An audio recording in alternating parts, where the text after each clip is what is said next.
Congratulations. You guys were so fantastic, and this is so much fun.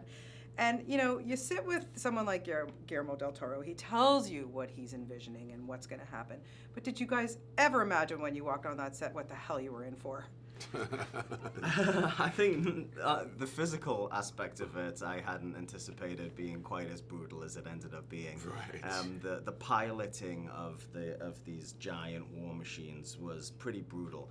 You know, we had to. It's funny. It's like filmmaking. You come up with this concept that they're going to be a huge war machine robot, and it's going to be piloted by a human being, and then you have to design the apparatus that would support that notion. And what they came up with was ostensibly an elliptical machine or a cross trainer that we would be strapped into while we're wearing our suit of armor, which is 30 pounds, and we would be on this elliptical doing these sequences, throwing punches, and doing this cross trainer for an average shooting day is 14 hours to 16 hours. So we would be doing this 14 to 16 hours a day, and in my case for 27 days. And so Piece of cake. What are you talking about? Piece of yeah, cake. right? What am I complaining about? I had anticipated it being difficult, but not quite as difficult as it turned out to be. How about for you, Idris? I mean, my goodness. I mean, I had moments where, I was less than his, but, doing the con pod was definitely physically demanding. However, though, for 6 weeks prior to the film, we were sort of training. And I looked at myself one day as I was lifting a tire across Manhattan Beach thinking, hold on a minute.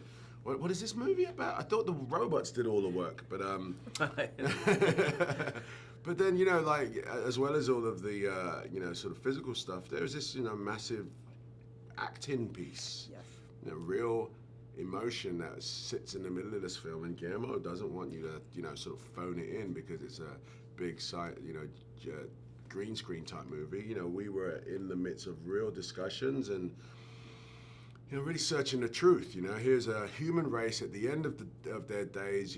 We are the resistance. You know what I mean? What does it feel like? That was actually a good challenge for us. I can imagine. Yeah, there's just so much going on. And of course, Guillermo is just the master. I was telling him, every time I talk to him, he's like a kid in a candy store. He feels like he's getting younger and younger as opposed to getting older. He's just amazing. Yeah, Why is he so good at this kind of stuff? Because he lives it. He loves, this is the world in his mind that he resides in all the time. There's nobody out there, and I mean really nobody, that I think is more qualified and has more passion and integrity in making a film like this than Guillermo, because he goes to bed thinking about monsters at night and gets up in the middle of the night to go to the bathroom and sketches down like an idea for Monster Head that he has. I mean, This is what he loves, and that's what you want in a filmmaker. It takes a tremendous amount of time and energy to create a film like this. So you want somebody who's so passionate about it that's going to live it and breathe it the whole way. Yeah, how was your experience with him? Oh man, I think what was, the script, you read a script, it's like 110 pages of what we're going to film. You look at the script, it was dense. You imagine what it feels like to try and write down what that scale must look like. And I remember thinking, wow, I wonder how he's going to achieve this. Let's see. And here he was in Toronto, on 5 different stages, was this huge world being built together piece by piece. He was incredibly detailed, which is amazing for the sort of, your imagination is so vast, but he's very, very detailed, from the way my character walks, talks, and moves to how many muscle strands are in each robot's arms. I mean, that's pretty out there. Yeah, did it shock you when you saw the final product? I mean, I don't even know how you guys envision it when you're doing it, and you've got this green screen and all this stuff, but then you see it. It didn't really shock me because I anticipated it and I'd been through the process and seeing him designing all of this stuff and putting it together, but it just filled me with excitement and pride. It's an exciting thing to be part of such an epic piece of filmmaking. Oh, yeah. I walked out and was like, this is a slice of Hollywood. This is what it's all about. It's like being in a Star Wars movie. You know what I mean? It's like feeling, like, whoa, look at nothing us. cooler than that, that's right. for sure. Okay, so this film is about having co-pilots, about drifters, somebody that you want to share your mind, you got to connect with. So Charlie, start with you. Who in real life would be your co-pilot? I would have to say my big brother. It's this. There's a theme in the film about the co-pilots being someone you have to be able to completely trust, but be compatible with, and really be able to anticipate what they're going to do in a situation. But also somebody that is going to have your back. And my big bro's been having my back since day one. So He's the guy. How about you? I think it might be my agent. My agent. We've been kicking down doors for about a good 20 years, so I think he'll be my co-pilot. Okay, that's a good one. That's a really good one. Yeah, Rinko said she wanted to do it with Guillermo. Whoa. I don't know if I'd want to share my brain with Guillermo. Yeah, No. I don't know what you'd be drifting. Yeah, that'd be odd. Right. that And would he be wanted what- Stephen King. Ah, that's a good one.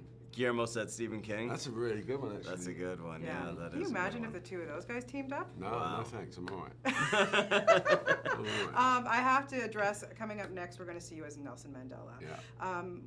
What an honor it must have been for you to play a man like that. Yeah, absolutely. Incredible honor, and I'm very thankful for it. Absolutely. I can't wait to show the world the film. Did you get to meet him? Or No, I didn't get to meet him. so what kind of legacy do you think that man's going to leave? I mean, he has a legacy that remains to this day. That is, he's one of the our modern day saints. Modern day. In our generation. It's only one of him. Can't wait to see that. Sons of Anarchy. Is it now a thing that you have to have a movie or do stuff with Ron Perlman all the time? That's right. It's in my contract. I must always be no further than half a mile from Ron Perlman at all times. At all times. He's great. I mean, what a funny. It's just the way it's fallen. I mean, we did Frankie Go Boom together, and that was my doing because I got this. I decided to do this tiny little movie as kind of a fun experiment, and there was a role for a transsexual who falls madly in love with me. So I immediately thought of Ron Perlman, and Didn't think of me. and No, so, I wouldn't think of you either. So, but yeah, it's been really wonderful. I mean, I've done over 100 hours of TV and now 2 movies with him. So I want to ask you, because you're both TV vets, is it more fun doing TV or do you like the challenge of film better? I like them both. They're very different in the sense that film is a longer, more detailed process. Not detailed, but just takes some more time. It's faster. It's bigger. Television. You've kind of got to hit the emotion very quickly. You've got to be a little bit more disciplined. I think. Do you think? yeah, definitely. You have to. I mean, you have to show up knowing, doing your homework. There's no kind of showing up and discovering it on set. You Right. better show up and know what you plan to do in the scene because you're only going to get 2, maybe 3 takes to do it. I really love the rapid pace of television because I feel like I'm in it and living it. I shoot an episode of Sons of Anarchy in 7 days, and so I go through that journey with Jax basically in real time.